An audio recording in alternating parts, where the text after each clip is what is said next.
Bien. Le deuxième dossier, et vous allez le voir, pas moins intéressant que le premier. Nous allons lire ensemble l'énoncé. Une patiente de 26 ans, enceinte de 2 mois. Alors déjà, vous voyez, pourtant je ne suis pas un spécialiste de gynéco, mais vous devez réagir à ça. S'inquiète de la survenue de palpitations et de sueur depuis le début de sa grossesse. Elle n'a pas d'antécédents personnels ni familiaux particuliers. À l'examen, ses mains sont chaudes et moites, un peu trémulantes. Alors tout de suite, vous vous dites, sur cette phrase clé, mains chaudes, moites, trémulantes, vous savez qu'on va parler de thyroïde. Donc ce n'est pas vraiment une surprise pour vous. Le poids est stable à 48 kg, le pouls à 120 par minute, la pression artérielle est à 110/65. À l'examen cardiovasculaire, vous avez un souffle systolique fonctionnel. Il n'y a pas de galop, donc il n'y a pas de signe d'insuffisance cardiaque. L'examen pulmonaire est normal. Elle a un regard brillant. Bon, là encore, pas de difficulté diagnostique. Des yeux qui sont fixes, saillants et larmoyants.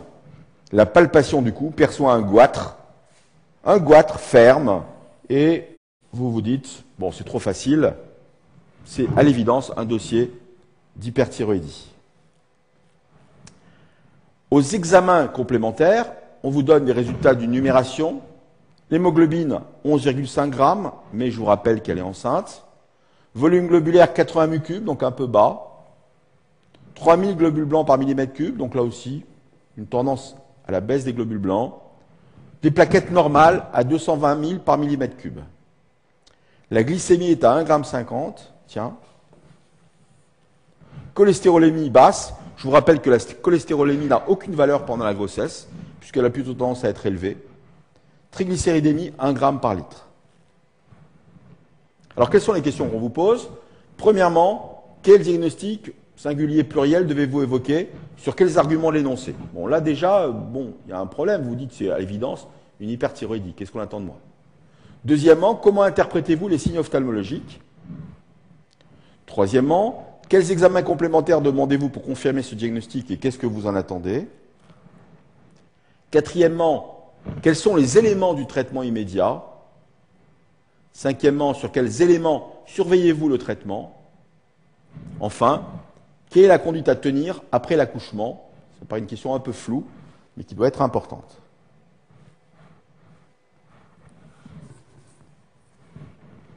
Première question. Quel diagnostic devez-vous évoquer? Sur quels arguments l'énoncer? Alors, tout le monde va évoquer une hyperthyroïdie. C'était écrit dans l'énoncé, bien sûr, pratiquement. Mais il fallait préciser quelle était votre hypothèse étiologique d'emblée dans cette question-là.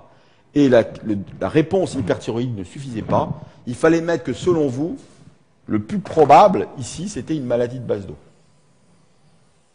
Donc, 3 points pour maladie de base d'eau, 2 points pour hyperthyroïdie. On vous demande les arguments. Il faut bien présenter votre réponse. Il y a les arguments pour une hyperthyroïdie et les arguments pour une maladie de base d'eau. Alors, quels sont les arguments pour l'hyperthyroïdie?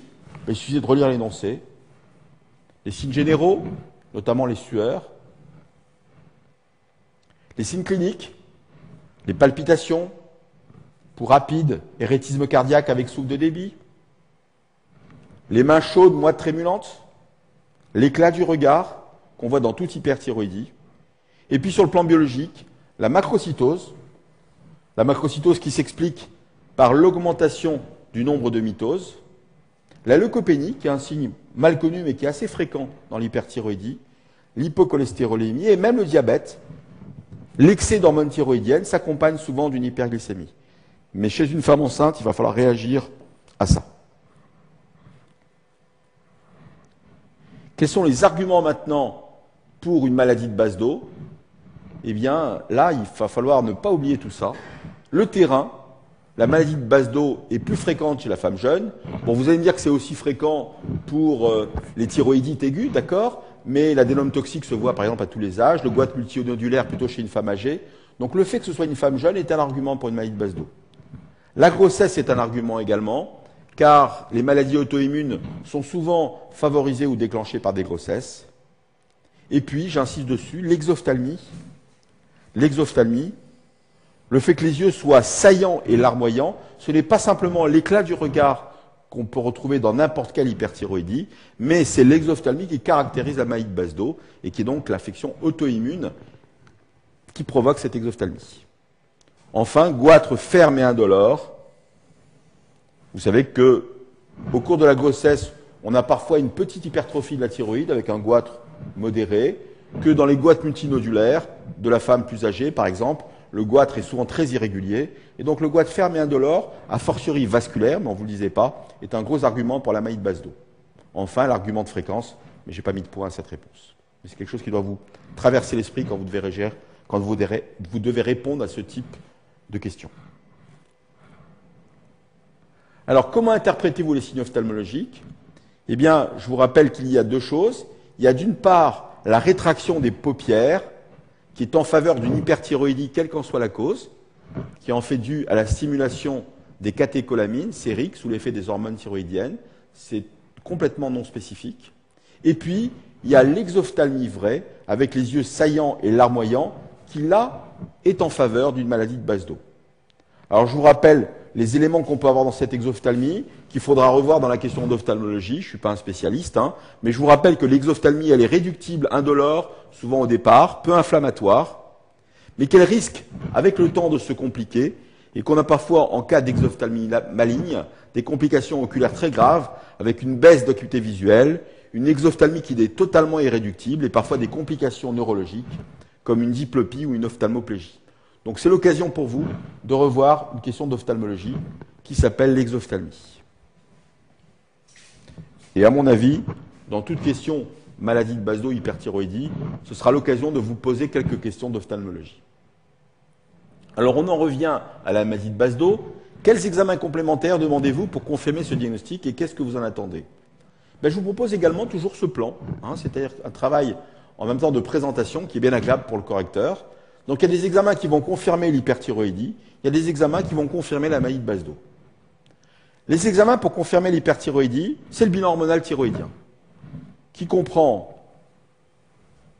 les hormones thyroïdiennes FT4, F pour free, T4 libre, T3 libre, et l'hormone hypophysaire TSH-US, TSH ultrasensible, l'hormone hypophysaire.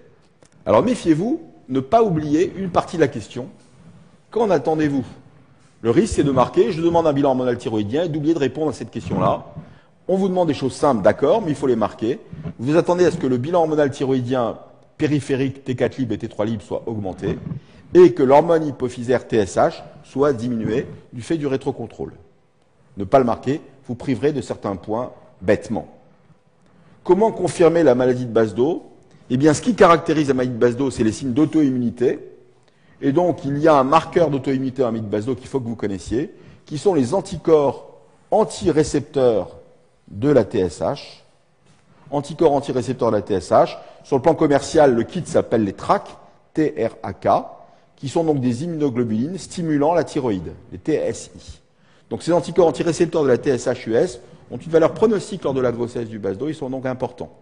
Leur présence abondante traduit la présence d'un Basedow. Vous avez par contre d'autres types d'anticorps qui sont beaucoup moins spécifiques, qui sont les anticorps antithyroïdiens, les anticorps antithyroglobulines ou les anticorps antimicrosomes, qu'on appelle aussi les anticorps anti-TPO, thyroperoxydase. La présence de ces anticorps n'est absolument pas spécifique puisqu'elle peut se rencontrer dans les thyroïdies auto-immunes comme le Hashimoto, voire même dans les hypothyroïdies avec atrophie thyroïdienne. Donc ce qui est important, bien sûr, c'est les anticorps antirécepteurs de la TSH-US. Bien, voilà les examens qui étaient importants donc, pour le diagnostic d'hyperthyroïdie, pour le diagnostic de maladie de Basedow. Est-ce qu'il y a d'autres choses à faire? Oui, une consultation ophtalmologique en cas d'exophthalmie qui pose des problèmes. On va avoir cet examen relativement facile. Ici, on n'avait pas l'air de vous orienter vers une forme grave sur le plan ophtalmologique, mais vous pouvez toujours le marquer. Par contre, il y avait dans ce dossier un 0 à la question, voire même un 0 à l'ensemble du dossier, qui était la scintigraphie thyroïdienne. On a toujours envie de marquer scintigraphie thyroïdienne en cas de suspicion de Basedow, à la recherche, comme vous le voyez ici, de l'hyperfixation de la thyroïde, le papillon thyroïdien, lors de la scintigraphie, l'hypertrophie du corps thyroïde et l'hyperfixation caractéristique du Basedow, sauf que, chez cette patiente enceinte, tous les examens isotopiques sont contre-indiqués et que si vous marquez scintigraphie thyroïdienne pour affirmer le diagnostic de maladie de base d'eau, votre patiente aura beaucoup d'ennuis et vous également le jour du concours. Question numéro 4, maintenant. Quels sont les éléments du traitement immédiat? Qu'est-ce que vous feriez chez cette patiente? Mais je pense que ça ne fait pas de mal de marquer que c'est une urgence médicale, une hyperthyroïdie chez une femme enceinte, parce qu'elle menace la grossesse. Qu'il faut hospitaliser cette patiente en service spécialisé. Effectivement, une maladie de base d'eau peut se traiter en ville, en ambulatoire, mais chez la femme enceinte, vous allez avoir des problèmes de surveillance de la grossesse. Il vaut mieux que ce soit fait par des gens qui ont l'habitude. Donc l'hospitalisation en service spécialisé est plutôt recommandée. Il faut mettre cette patiente au repos.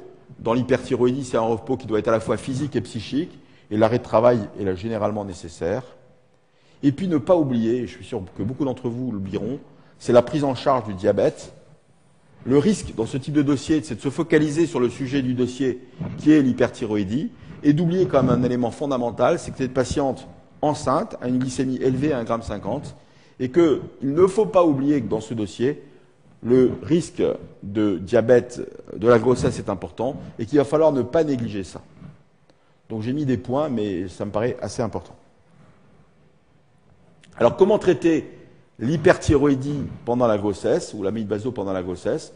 Eh bien, même si on vous dit classiquement que les antithyroïdiens de synthèse sont contre-indiqués en cas de grossesse, dans ce cas-là, vous n'avez pas le choix.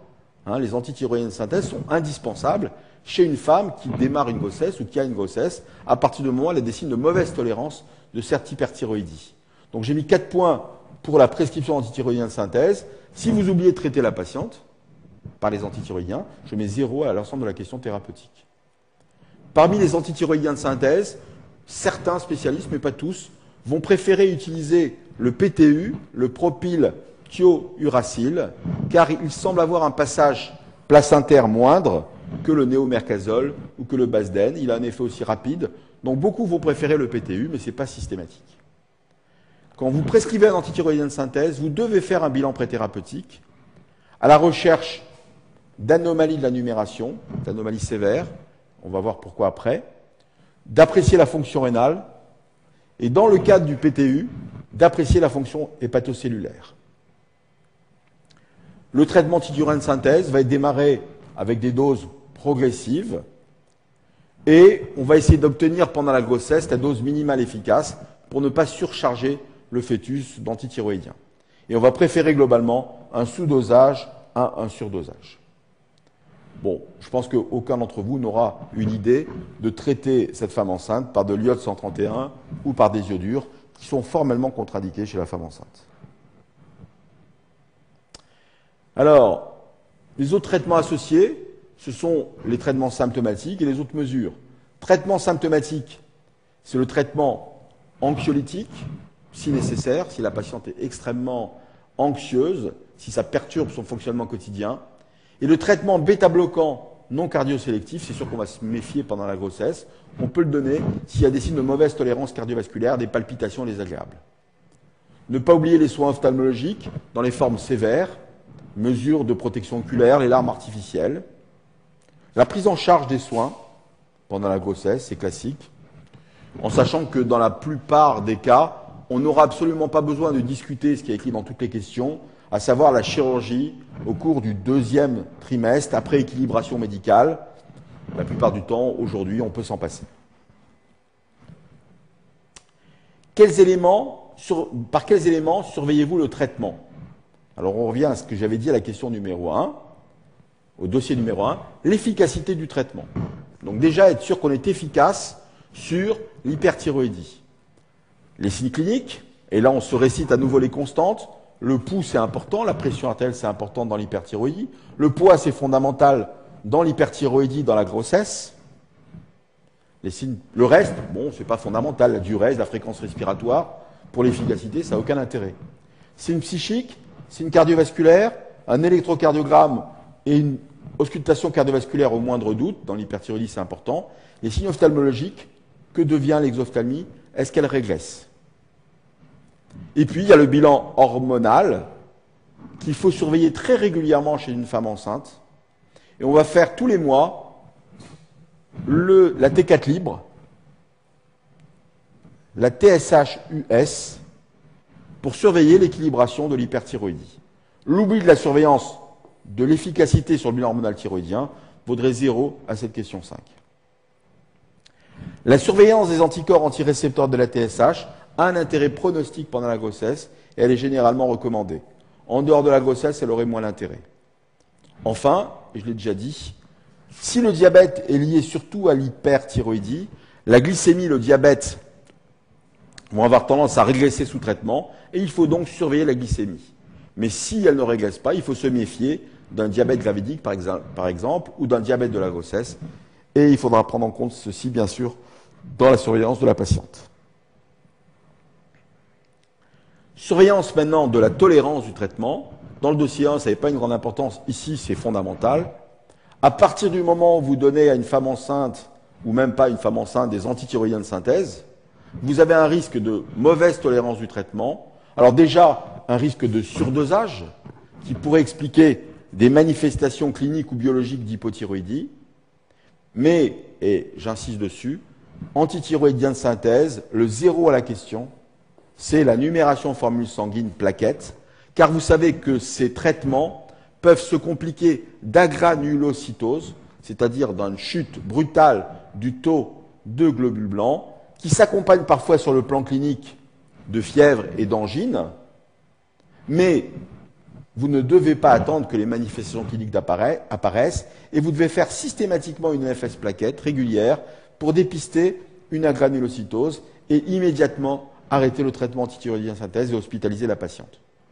Particulier au PTU, les hépatites qui nécessitent la surveillance des transaminases et bien sûr avec tous ces médicaments, le risque d'allergie qui pourrait se traduire par un rash. Donc j'insiste là-dessus, antithyroïdien synthèse, réflexe, NFS plaquette dans la surveillance de la tolérance du traitement.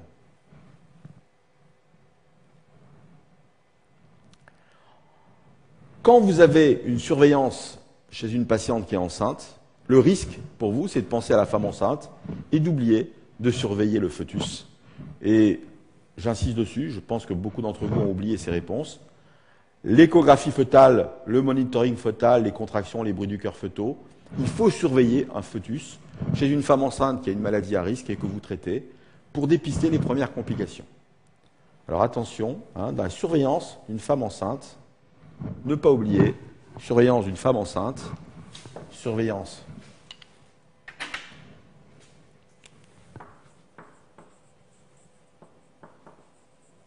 femme enceinte,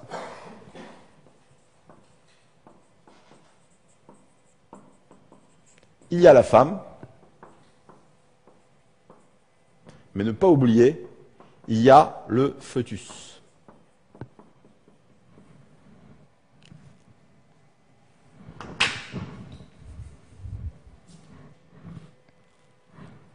Bien, quelle est la conduite à tenir après l'accouchement? Et vous verrez que c'est à peu près le même plan que la question précédente. Il faut penser à deux choses. Il faut penser à la mère et il faut penser aussi au bébé. Alors chez la mère, poursuivre le traitement, c'est pas tout. La maladie ne s'arrête pas avec l'accouchement. Et vous savez qu'un traitement d'une hyperthyroïdie nécessite au moins 12 à 18 mois de traitement à dose minimale efficace.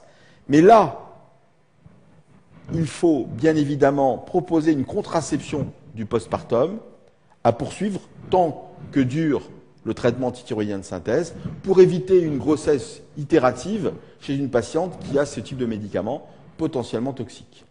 Donc la contraception doit être systématiquement associée après la grossesse à la poursuite du traitement antithyroïdien de synthèse. On va déconseiller bien sûr l'allaitement pour éviter le passage chez l'enfant des antithyroïdiens de synthèse. Mais il y a aussi ce qui se passe chez le nouveau-né. Et donc, chez le nouveau-né, eh bien, il faut prendre en charge ce bébé, être certain qu'il n'a pas fait, du fait des traitements, du fait de l'hyperthyroïdie de sa mère, une complication thyroïdienne, que ce soit une hyperthyroïdie ou une hypothyroïdie. On voit parfois des goitres chez ces enfants. Et puis, il faut aussi dépister les risques de toute grossesse survenant sur un terrain à risque, une maladie, d'hypotrophie et de prématurité. Donc ce sont des mots-clés, à mon avis, qu'il faut marquer dans cette question.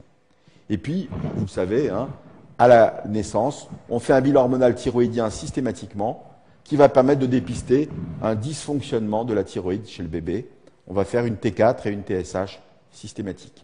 Donc là encore, méfiez-vous dans ce type de dossier. Bon, c'est un dossier d'endocrino, mais ça pourrait passer sur n'importe quel dossier. Quand vous avez une question traitement surveillant chez une femme enceinte, il va falloir penser à ce qui se passe pour la maman, mais ne pas oublier à ce qui se passe pour le bébé, car vous perdriez bêtement des points. Voilà, je vous remercie.